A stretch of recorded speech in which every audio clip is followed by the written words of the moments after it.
Good morning, Strange Loop. My name is Stuart Halloway. Thanks for having me. I'm really excited to be here. And I'm going to be talking about Clojure spec, and specifically about agility and robustness in programming, and how Clojure spec can help with that. And I want to start with a very brief background of the things that I worry about every day that shape, to some degree, the characteristics of spec and why I want to use it. I'm the founder of a consulting company, Cognitect, originally Relevance. That's since 2003. So I have 13 years of building systems for other people and moving from project to project. I've been a Clojure committer since Clojure 1.0, and so I have had responsibility for a substantial open source project. I'm also a developer on the Datomic database, so it's commercial product development. So a lot of different kinds of software development. I also run the support team at Cognitect, so I get to really eat my dog food. When we make software, whether it's consulting or open source or product software, and it's not working out great for people, I am where the buck stops, and we get to hear about it. So, which shapes your life a lot, compared to my early days as a consultant, where you just write your software and then you get to walk away, and somebody else has to worry about it. And I'm also responsible for operations for a lot of cloud software. And so these things combine to have inculcated in me a real life cycle view of software that includes everything from before ideation to maintenance and working on a really brown field. And so when I think about these things, I want a lot of different things, and I'm going to talk about 3 of them today. I want programs that are correct. I want systems that are correct, that are free from error. I want to be agile. I want to be able to move quickly and easily, modifying systems, changing them to meet needs. And I want my systems to be robust. I want them to be able to withstand adverse conditions. And as an industry, we have a lot of techniques and language level practices and other kinds of things that help us do this, and I can't cover them all today. But just a sampling of some that have been important to me, you see a lot of people using type systems or example-based testing, which a lot of people start with calling unit testing, to try to ensure that their programs are correct. To be agile requires a lot of different things. Some people leverage encapsulation. So I know that I can make a change over here, and it's not going to cause the lights to turn off on that side of the building because those systems are encapsulated from each other. People also rely on IDEs that can automate refactoring, so you can take a large and complicated code base and move it without having to touch tens of thousands of lines of code yourself. And people also have come increasingly, and I think correctly, to value what I'm going to call local concision, which is that at the micro level, when you're working on a specific problem, you can answer that problem in 3 lines of code or 1 line of code instead of 30 lines of code spread across 10 modules. And if anybody like me worked with the first versions of Java's enterprise Java beans, you'll know exactly what I'm talking about when you want to have local concision in order to be agile. Robustness is a little bit more of a green field for us as software developers, so I'm not going to sort of lay down established practices here, but you see people doing things like chaos engineering and fuzz testing and simulation testing and generative testing, but I think we have a lot of room to think about those things. Now, Clojure as a language does not change all of that, right? Clojure programmers do not say, don't want tests, don't want types, don't want those things. But Clojure adds a particular spin that helps out in all of these areas. In terms of correctness, Clojure encourages programming with pure functions. And Clojure also has a distinctive model for state called the unified update model in some circles, and a model for flow with channels. And so these are all things that help you write correctly, out the door. They help you write small things that you can compose about and reason about. For agility, Clojure's real buzzword is simplicity. Right? If you make simple things, you will be able to take the Legos and recombine them a different way, whereas if everything is all fused together, you get stuck. And then, at the language level, there's not necessarily a huge amount of help for robustness, but immutable data makes a big difference. If you know that the data in your system never changes, it's much easier to walk up to a system that's in trouble and figure out what's going on. And I actually think this is probably the stealth advantage of functional programming, wearing my ops hat, is being able to walk up to a system and say, we're in big trouble here, but I know that 95% of the information in this system is just sitting there in RAM and never changes because it's immutable. So I can immediately rule out the class of problems that come from, well, when I looked at it a minute ago, it was like this, and if I come back and look at it again, it's going to be different.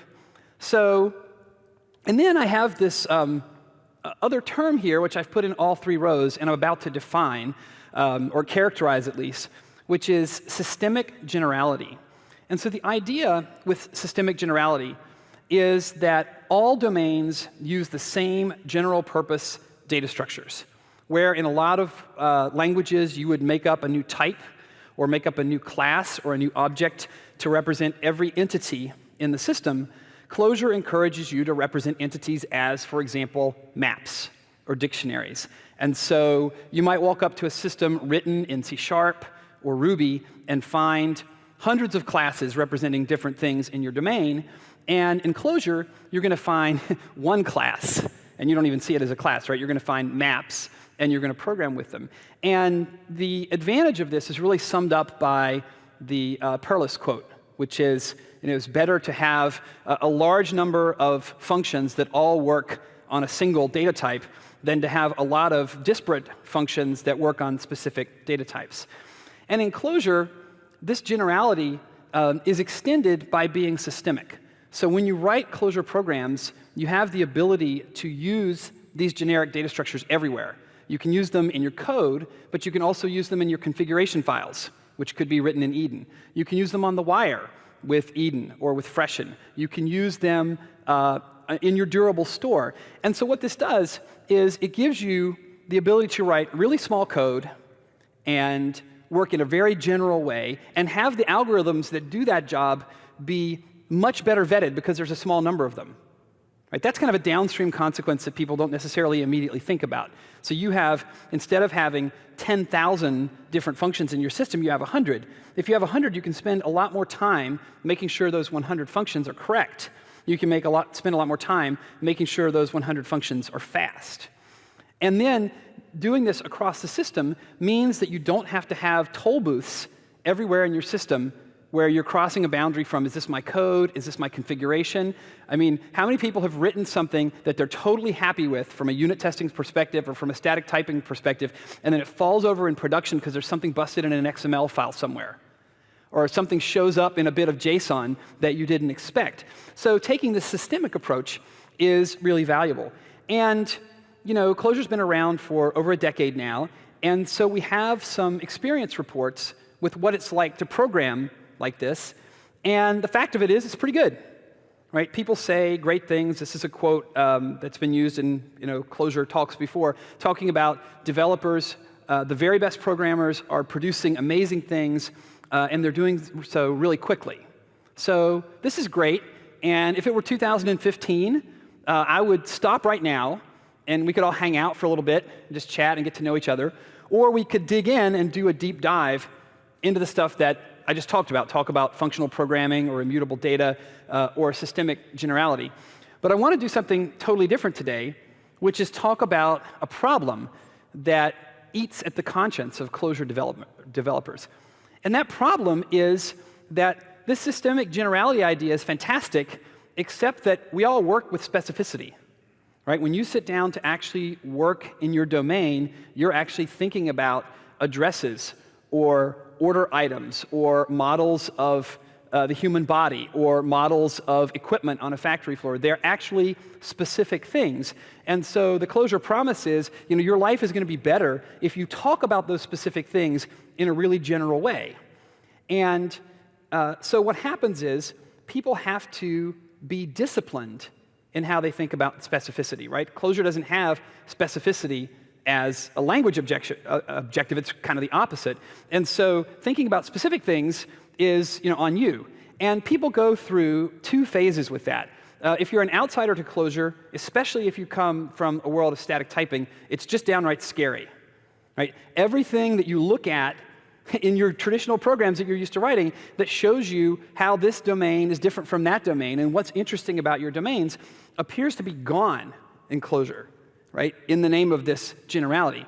Then you use Clojure for a while, and you come to conclude that this is very powerful, and it's delivering assistance, not perfection, but assistance on writing correct programs and being agile and writing robust programs. And so then you start to sort of justify Clojure to your friends as a winning trade-off. Right? We had to lose our ability to talk about specificity, and we get this trade-off, and it is a clear win. Right? It's 5 ounces of win and 1 ounce of pain, or you'll come up with your own numeric scoring system. But it seems like it's a big win. And what I want to do is take the next step and say, there's a way to approach this where this doesn't have to feel like a trade-off, where it's all winning. And so you can program in the most generic way possible and still deal with the specifics. And that's what Clojure spec does. Clojure spec is a standard, powerful, integrated system in Clojure for specification and testing of your systems. And so this really answers the challenge of how do I program generically and talk about specific things?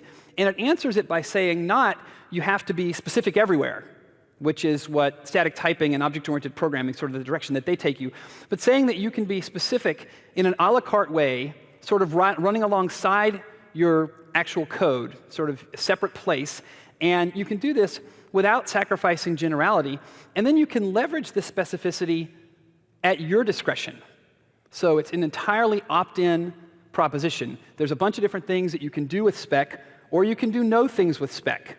Or you can not like spec and keep programming Clojure without spec, and spec won't care. Right? The bits are really insensitive. Their feelings will not be hurt if you choose not to use them. And so when you think about Clojure and spec together, you get a ton of new power that helps with these objectives that I have. Because you have a way to do declarative specification, it's easier to look at a system and sort of convince yourself that you're moving in the direction of having it work correctly. Also, you can automatically test your system with Clojure spec. So when you write your specs, you don't write tests, and spec writes your tests for you. If you've ever spent time maintaining a test suite, you should be very intrigued right now. Also, it allows you to instrument existing code at development time. So you can say, I want to run in a development mode where I enforce arbitrarily more complex programmatic validations of data and functions. And you can turn that on, and you can turn it on a little bit. Right? You can turn it to 4, or you can turn it all the way up to 11. You can actually call instrument all, which would instrument every single symbol in your system that had a spec. On the agility side, a lot of being agile is being able to walk up to your system and understand it and manipulate it. And spec gives you several things here. It gives you documentation. So it adds to documentation automatically. It gives you explanation. So when you have a piece of data or a function that you've used incorrectly, spec will tell you what is incorrect about that use. Which is right, you could sort of put that under the rubric good error messages. On the other side of that, though, spec also provides conformance. And what conformance lets you do is say, don't tell me how my data was wrong, tell me how it was right. And so conformance allows you to get information about the ways in which the data conforms to your domain. And oftentimes you're going to have, and we'll see some examples, data that could be conformant to your needs in more than one way. So spec helps you understand what went wrong. It also helps you understand what went right. And when you spec something, Clojure can generate example data for you. So there are a few people in the world, Rich Hickey, for example, who think only in the abstract at all times and never actually touch keyboards and just manipulate things with their mind. But most of us benefit from examples. And so one of the things that's fun about developing with spec is as soon as you've made a spec, and it can even be a very rudimentary one, you can then say, give me example data or give me example functions that do this. Finally, the tools that spec provides can be available anytime. So they're not available only at compile time, like type checking. They're not available only at test time, like a test suite. And so you can have the same smarts that you use to understand how your system is put together in effect at layer boundaries at runtime without writing new code. Right? How many of you have had the experience of having individual modules work pretty well, but have to go and write a whole bunch of special stuff at the edges just to make sure that things are happy? A lot of that, you get a lot of leverage for doing that with spec, because once you've written the spec, you can use the spec for that job. So you're going to compare this to testing and static typing. And Twitter is going to have fun with it. And so here's your controversy slide, color coding and all. We'll spend a few minutes on this, and then we will look at the actual use of spec and look at some code. So expressivity. Testing is very expressive because you have the arbitrary power of your language at your disposal. Right? It's expressive as your language is. Type systems vary greatly in expressivity. A lot of industry code is written in things like Java and C#, which are not very expressive. And then people do cooler stuff with Haskell or Liquid Haskell or Idris. But on balance, type systems have varying expressivity, and they certainly don't express things that you only know at runtime because they don't sort of play at that time. Spec is written in arbitrary Clojure code, so it has arbitrary expressivity, just like testing does. Example tests really allow you to aspire to stakeholder correctness. Right? Is it correct in the sense that the person that paid me to write it is happy? And spec also does that. Type systems are gradually moving in this direction, but if type systems actually solved this problem, then as soon as it compiled, everybody's job would be over, and statically typed systems wouldn't have bug databases, right? Because we would know that static type correctness was equivalent to everybody was happy, and we could just move on. Clearly not true. Testing tends not to be integrated into language. There are a couple of more recent languages that really do integrate testing approach at the language level, but for the most part, we use testing tools that are sort of add-on. Types are definitely integrated in your language. So in fact, they're kind of too integrated, and so cool work is happening now to sort of have types be less integrated with your language, so you can sort of opt in and opt out of them. But generally, the actual industry experience with types is you have to flow them around everywhere. And so you do something over here, which causes a type problem over here, which cascades over here, and now you're over here, and that's called a yak shave. So specs are integrated, but they're integrated dynamically. So you can adopt them to the degree that you want and where you want. Example tests are not specifications. Right? They tend to be sort of ad hoc things. Types very much are specifications. Right? Type systems are specifications, although they're static in nature. And spec is obviously specification because we named it that, so it has to be, right? But they are specifications, and because they are dynamic, because they exist in the runtime of your code, you can do sort of what you want to with them. So testing with writing tests by hand is writing tests by hand, hence my use of the word manual in the table. Right? If you're writing tests by hand, that's what you're doing. And then you have to babysit those tests, and you have to keep them working, or comment them out, or walk up to an existing system where the test suite has 300 tests that are still passing and 1,000 that are not, and try to figure out what to do about that. Type systems actually can be used to generate tests, but that's pretty rare. So that's a column where type systems, as used in industry, could really take off. You could actually use types to say, given these types, I want to automatically generate examples from these types and test from them. So that happens some. It could happen more. And in spec, it's the default. All right? You write specs, and you can get generative tests for you based on those specs. So testing is promoted for agility. But when you take a systemic view of testing for agility, it's very expensive. Because you know that you end up having to write a cascading set of tests. Right? You have to write small tests. You have to write medium-sized tests. You have to write tests that cover the boundaries. You find redundancies in the work that you're doing. And so tests do help with agility. I'm certainly not going to argue that we should stop writing example-based tests tomorrow. But they're expensive to maintain. Type systems, as they're used, are fragile because of overspecification. And this goes back to the point about the general versus the specific. If you say really specific things all over your code base, then when you change something, that causes a pachinko effect where things sort of bounce around through the code base, and you have to sort of update that. With spec, you can spec as much as you want or as little as you want, and you can enforce a la carte. So enforcement is entirely separate from making the statements to begin with. And then reach. Again, example tests can reach everywhere. You could write unit tests that test your XML configuration file, but it's expensive. Right? People tend to focus testing on certain parts of their system and less energy in other places. Type systems tend to reach only the code parts of your systems. You don't have type systems on wires or in storage or in configuration files and things like that. And of course, because spec is built on top of Clojure, it has that kind of reach. So if you're coming for the why do I care, we're now done.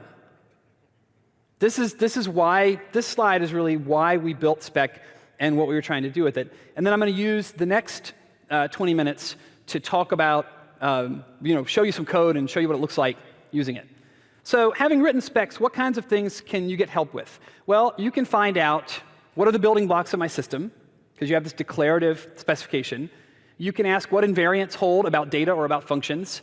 You can say, make checks for that and turn those on with validation. You can get detailed explanations of what went wrong. You can get detailed explanations of what went right. You get automatic documentation. You get automatic example generation. You get the ability to turn on instrumentation on spec functions at development time. This is a development time feature. I need to emphasize that. Turn on instrumentation that allows you to do small, medium, or large and complex validations of your function calls and making sure that they're being called correctly. On the other side, you can make sure that your functions are implemented correctly by using automatic generative testing.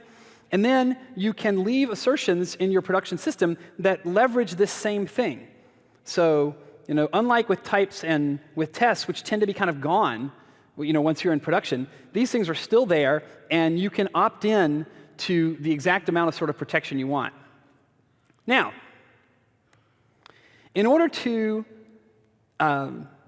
see all this, you have to know Clojure. And in a long-standing strange loop tradition, I'm just going to assume you know Clojure and skip past these slides.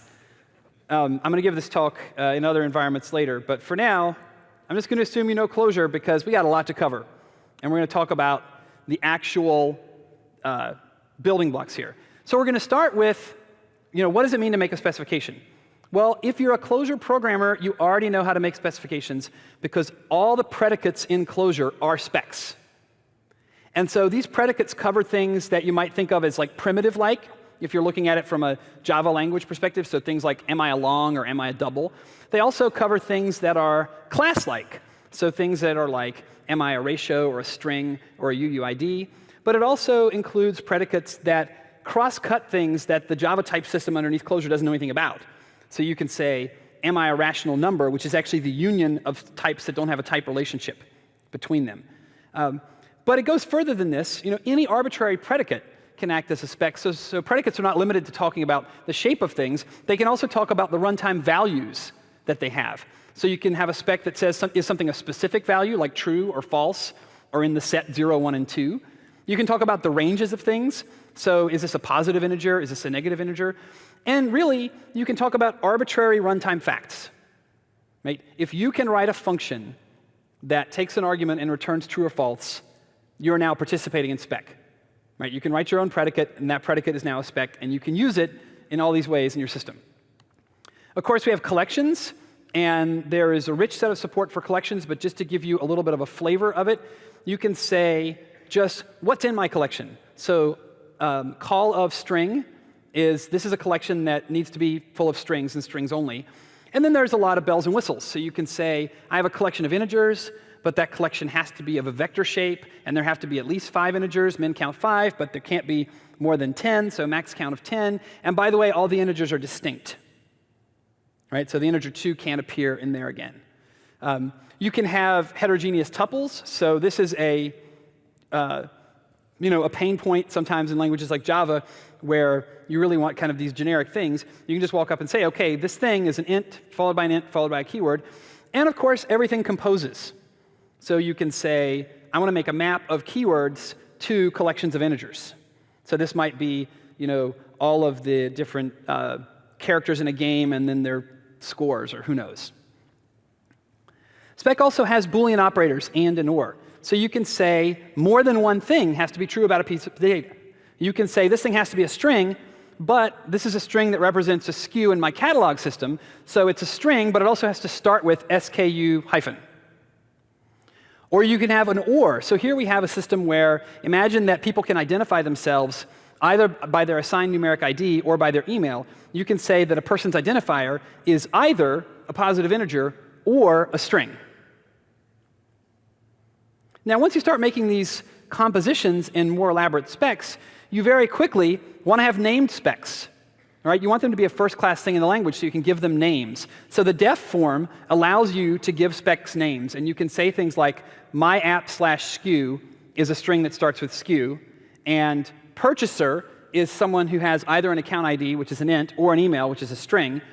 And now I'm going to be processing a CSV file. So I'm going to use specs to describe an existing CSV file out in the world, which has 3 columns in it. It has a purchaser, which could be that integer or string. It has the sku, which has to be a string that starts with sku, and a positive integer, which is the number of things of that sku that that purchaser purchased or whatever. And the names here are global names. So these are namespace names. The double colon in Clojure, here's your one little Clojure tidbit for the day. Double colon in Clojure is just a shorthand for in the current namespace. So this code is all running in the myapp namespace. So myapp/sku could also be double colon sku. And so the important thing there is that when you have named specs, then we can share specs across projects. Right? You can build a spec that's composed of some specs that I wrote and some specs that are in Clojure, and all of those things can work together because we're not going to have any name collisions. Specs can also talk about syntax. So syntax is from the Greek. It's about the ordering of things. And if you're not actually a language implementer, you don't spend a lot of time necessarily thinking about the amount of time we as humans are using order to get meaning out of something. And so spec has an integrated regular expression library. It has catenation. So this comes in order, followed by that, followed by that. It has alternatives. So the alt form says, you know, at this point in the syntax, you could have a this or you could have a that. It has all the things you expect to have in regular expressions. But these are not regular expressions of strings. These are regular expressions of arbitrary data. So this is more like the computer science regular expressions than like the Perl regular expressions that you might think of first when you hear that word. And so when you think about what that looks like, you can now start to spec all the forms in the language itself. So this is a very small Clojure program that defines a function called greet that takes an argument called your name and then returns a string which is hello followed by your name. Well, the spec for that is a catenation of the name, which has to be a simple symbol, followed by a docstring, which is optional. So notice the question mark there. The docstring is optional, followed by some metadata. Well, I don't even have any metadata in this example, so that was also optional. And then the body part is actually quite complicated. And so you're taking advantage here of the fact that you can have name specs. So the B's there name body or bodies. That thing is some complicated spec that describes what the shape of the internals of a Clojure function are. You can spec maps as information. And this slide is essentially the replacement for OO, right? When you think of OO as sort of encapsulation and entities and getters and setters and things like this. So this is saying, I'm going to talk about a map, but I'm not going to make you make a new thing, right? You're going to keep passing maps around your program. And when you want to be specific, you're not going to stop using maps. You're just going to talk about your maps somewhere else with a spec like this. And this spec says, and you can imagine that this is a spec for an address book entry, that an address book entry consists of a name and a street and a city and a state and a zip and optionally a street too. Critically here, this spec does not say what the shape of street or city or state are. Those things are specified elsewhere, which means this whole system composes. You can take this, and I don't even have to know what those things are. In fact, those specs don't have to exist. Right? You can absolutely use name specs that don't exist, up until the point where you have to program against them and do something that wants them to exist. But just talking about things, you can talk about things, and they don't even have to exist yet. So you can sort of build this in any order. So that's all about speccing data, but you can also spec functions. So when you spec a function, well, what is a function? A function takes a list of arguments. Well, that's ordering, so that's syntax. And a function returns something. That's a return value. So here I have a function called index of that takes a string and something you're searching for and maybe a start position, and you can spec that as a function. You can say, well, the args for index of are a catenation, right? Any argument list for a function is a regular expression. It's a catenation of its arguments. It's a string. It's an alternative of either a string or a char, and then optionally a start position. And then the return is a nillable natural int. So my index of returns the position of something that it found, or if it didn't find a thing, it returns nil. So this is pretty cool. Right? This allows you not to just talk about data, but to talk about functions. But where it gets insanely cool is when you add the third element to functions, which are semantic specifications.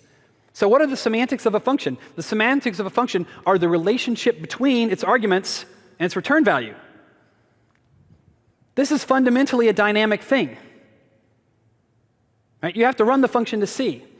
And in this case, I'm going to specify that index of has two categoric outcomes. Either I can find something or I can not find it. Because I have the or form, I can give those things names. And then I can say what each of those looks like. Well, if it's not found, the return had better be nil. And if it is found, the return had better be less than or equal to the size of the search string. Right? That is a runtime thing. So the search string happened to have 30 characters in it. If index of returned 50, that's a buggy implementation, right? That couldn't possibly be true. So these are predicates of the actual behavior of the system. Now, notice at this point that I have given you a painfully whirlwind tour of a bunch of different things that you can say with spec, but I haven't actually said what happens in your program when you say all these things. And the answer is nothing. You say all those things, and now you have a set of descriptions of data in your system sitting on your shelf, and you can do stuff with those descriptions. When can you do stuff with those descriptions? It is absolutely up to you. Which of the things do you want to do with those descriptions? It's also absolutely up to you. So we're going to dive in and take a look at them. So we'll start with validation. So validation is through a call called valid. So valid takes a spec and then some data, and it returns a Boolean telling you whether or not that data matches the spec. So here I have a collection with A, B, C, and oops. And one of those things is not like the others. Right? Oops is not a keyword, so valid returns false.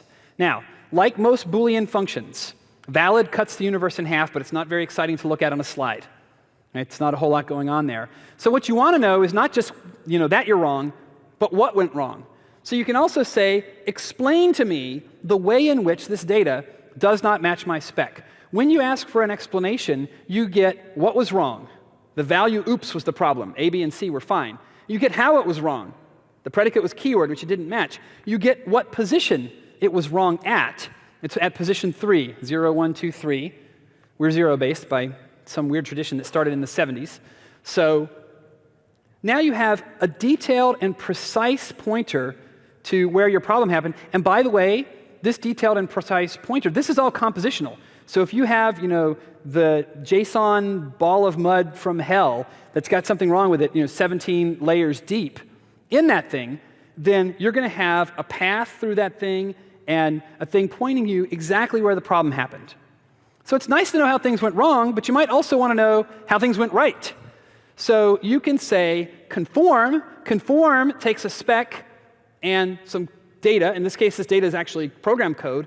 And it tells you, and you can follow the red here, the red line, it tells you how the value matched. Well, the symbol your name was in the B's branch of the OR. It was in the arity1 branch of another OR. It was in the args branch of the args branch with a sim branch. Every one of those 5 things in red represents a point at which this thing could have been a valid function but looked different. Right? And the spec for defn is a pretty rich thing. Right? There's a lot of different things that happen that are legal in defn. So it's a complicated spec. And conformance gives you the ability to say, exactly how does this data conform? This, by the way, also gets rid of a ton of ad hoc parsing in your own program.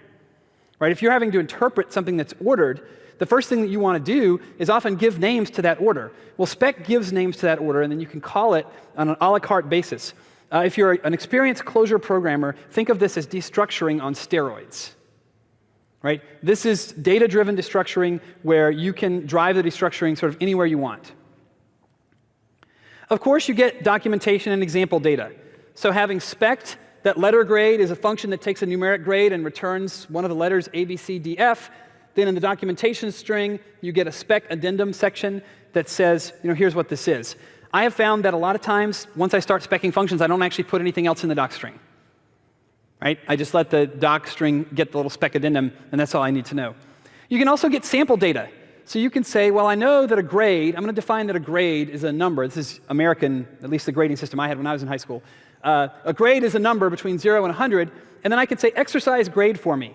When you ask Clojure to exercise a spec, it will generate examples that conform to that spec and show you how they conform. So the reason that you see pairs here is the first piece of data is the data that it generated, and the second piece is how it conformed. When you're conforming as a number, how it conformed isn't very interesting, right? Because it can only do one thing. So there's nothing in that second value that's interesting in that case. You can also, if you've spec'd a function, exercise that function. So here there's some function letter grade that takes a numeric grade and returns a letter. I can say exercise this function for me. And spec can generate data that represent inputs to the function, call the function for you as many times as you want, and then return the output that results. And you could eyeball this and go, yes, well, 94 should be an A, and 60 should be a D. You know, that all looks pretty good. Well, once you have this ability to generate data, including function calls, in your system, you have access to some powerful capabilities for making your system more robust. You can instrument your system. So here's a scenario where I have a development time switch that says start server is going to be instrumented. I don't even know how it works. And then I'm going to call it. I'm going to call it incorrectly. It turns out port default is not legal. When instrumentation is turned on, I'm going to get a specific error that says port was the problem, that this spec failed, that the problem happened in this line of this module of my program. And this is not a static thing. This is a running thing. Right? This is not, you're limited to what you can do at static time. This is you're running your program, and you can turn this, you can turn this up to 11 and say, something's going wrong here. I don't understand how this other subsystem is using what I'm calling. Maybe I'm not calling it correctly. Similarly, you can test automatically. So you can say, please check this for me. When you ask spec to check something for you, it's going to say, generate an arbitrary number of inputs until you get tired. I think the default's 100. It's going to invoke the function for you, and then it's going to check the return predicate to make sure the thing is structurally sound, and then it's going to check the function predicate to make sure that the thing's semantics are sound, and if it finds a problem, it's going to shrink to a small repo before it goes back to you. So it's going to find some big, hairy example that shows that your program is broken, and then it's going to heuristically shrink that down to a tiny example. So here it found a bug in a deliberately buggy program with a really tiny argument set of the empty string and the string 0. And of course, you have assertions where you can take these same detailed error messages and sprinkle them where you want to in your production system. So you don't put them everywhere, but maybe on certain boundaries in your system or certain internal places where you have presumptions. You can turn on assertion. You can leave assertions in your code. If check asserts is off, there's no runtime footprint. So in summary, spec is about doubling down on being a dynamic language. Specification is a problem, but you don't need to be more static to solve it. Specification is a dynamic idea. It's something that allows you to deliver simple specifications separate from your code, and then pour in value in validation, in error checking, in conformance, in testing, and add exactly the parts of value that you want. So where are we with this? We're on Clojure Alpha 12 of Clojure 1.9, so we've done 12 alphas here. I expect we will go beta soon. So this will be beta soon. People are already using it in production, but it is early days. We are eager to get people's experience reports. There's just a ton of really cool stuff that people at Strangeloop are doing, and we'd like to know, how it works with spec. Having said that, take advantage of the dynamic nature of spec. This is not an all-or-nothing thing that you have to jump into with both feet and do everywhere. Try using little bits of it here and little bits of it there. Be thoughtful about the danger areas. And one danger area is definitely overspecification, right? Spec has tried very hard to be as dynamic as possible and as flexible as possible and to not require you to make overly specific statements. But you can make whatever statements you want. It's a general-purpose programming language. So I predict, 5 years from now, I'll have consulting work going in and helping people make their specs more general and keep things as general as they can. So that's definitely a challenge area. Also, generating data. There are a lot of interesting things to explore there, which we don't have time to do today. If you want to learn more about Clojure spec, you can see the website, clojure.org, about spec, And I will be out in the hall. We don't have time for questions here, but I will be out in the hall for the next couple of hours. And if you're interested in talking more, I'd love to hear from you. My name is Stuart Halloway, and that was Clojure spec. Thank you.